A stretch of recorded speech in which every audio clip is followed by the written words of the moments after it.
नमस्कार। धर्म जीवन चैनल में आपका स्वागत है। आइए, मैं लेकर आया हूँ एक प्रेरक कहानी। भगवान खड़े रहे, भक्त नहीं आया। इस मनोरम स्थान में ऐसी पावन मंगल कहानी का ही स्थान है। एक राजा था, बहुत धार्मिक था, बहुत दयालु था। वो प्रजा की सेवा अपनी भगवान की सेवा की तरह करता था। भगवान श्री हरि का बहुत प्रिय भक्त था। सेवा, हर कार्य को भगवान की सेवा समझ के करता था। भगवान के सेवा में तल्लीन रहता था। उसकी सेवा से ईश्वर प्रसन्न हो गए और एक दिन भगवान श्री हरि ने राजा को दर्शन दिया और पूछा राजा से, राजा बताओ, तुम मेरे अनन्य भक्त हो, इतनी निष्ठा से सेवा करते हो, सब में मेरा स्वरूप देखते हो, तुम्हें क्या चाहिए? मैं तुम्हें वरदान देना चाहता हूँ। राजा बोला कि प्रभु, आपकी कृपा से मेरे पास सब कुछ है। मेरी इच्छा ये है कि जैसा आप मुझे दर्शन देते हो, ऐसे मेरी प्रजा को भी आप दर्शन दो। तो राजा बोले, भगवान ने कहा कि राजन, ये तो संभव नहीं है। मेरा दर्शन तो बड़े भाग्य से, प्रारब्ध से और उनकी तपस्या से मिलता है।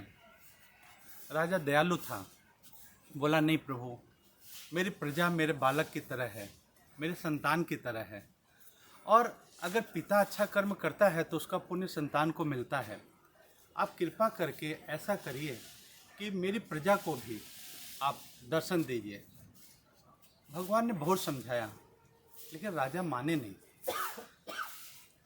फिर भगवान ने कहा, चलो तुम्हारी इच्छा पूरी करेंगे, लेकिन ठीक है, कल उस पहाड़ी के, दूर पहाड़ी के पीछे प्रभात में मैं खड़ा मिलूंगा, तुम अपनी सारी प्रजा को लेके आना।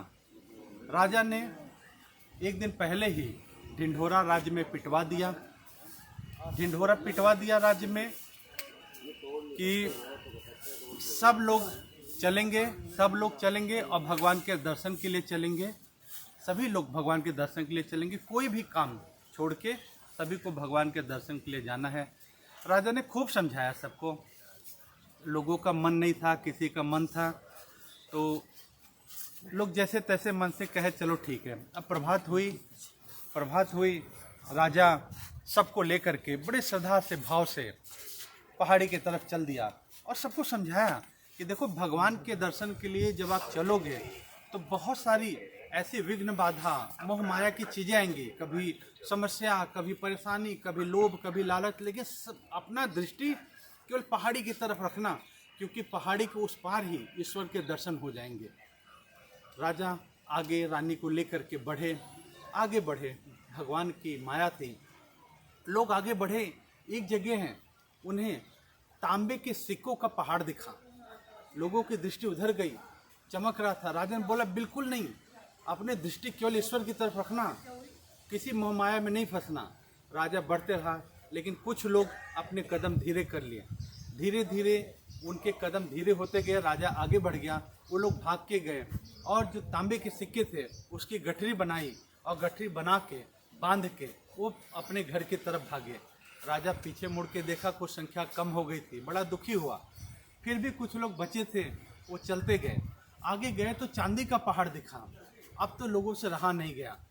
आधे लोग एकदम कदम धीरे कर लिए और जैसे पहाड़ के पास पहुंचा राजा, आगे बढ़ा। राजा ने फिर कहा, उधर मत देखो, दर्शन के लिए जाना है, विघ्न बाधा सब कुछ आती रहेंगी, हमें पहाड़ के उस पार ईश्वर के दर्शन करने हैं।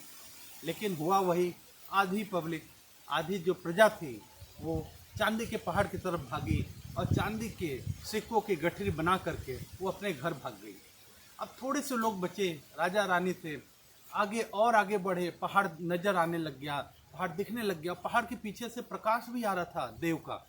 राजा बोले, अब जितने बचे हो ईश्वर के दर्शन करके ही जाएंगे, कोई अपना ध्यान इधर उधर नहीं करेगा। आगे बढ़े तो एक सोने का पहाड़ दिखा, सोने के सिक्के थे।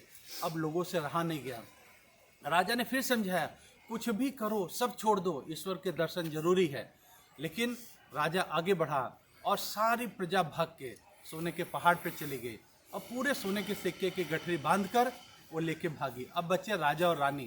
राजा बड़े दुखी मन से रानी से कहा, बताओ ईश्वर से मूल्यवान कुछ हो सकता है? ईश्वर खड़े हैं दर्शन देने के लिए और लोग इन नश्वर चीज़ों को लेके भाग गए।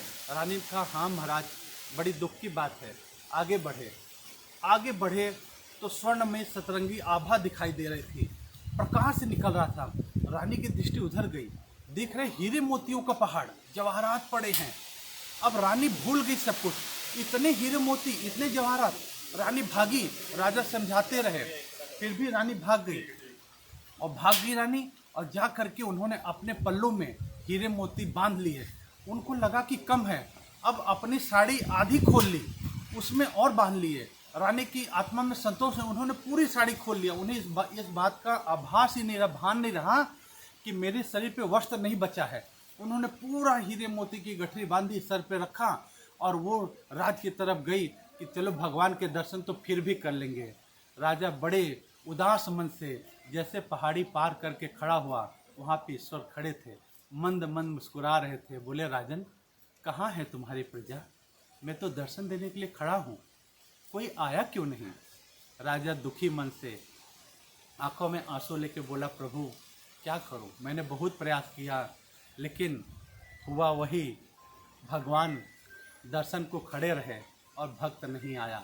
आज के समय में यही होता है, गुरु ईश्वर दर्शन देने के लिए खड़े हैं, प्रतीक्षा कर रहे हैं हमारी, कष्ट सह के भी, कि काश हम दर्शन कर ले और अपने जीवन का मूल उद्देश्य जान ले। लेकिन होता यही है कि संसार की आपाधापी मोह माया दर्शन का विचार ही नहीं आने देती, और किसी तरह से विचार बना भी तो अनेक प्रकार के विघ्न, बाधा, कष्ट, परेशानी ये आएंगी और हमें दर्शन से दूर कर देंगी और हम दर्शन से चूक जाएंगे।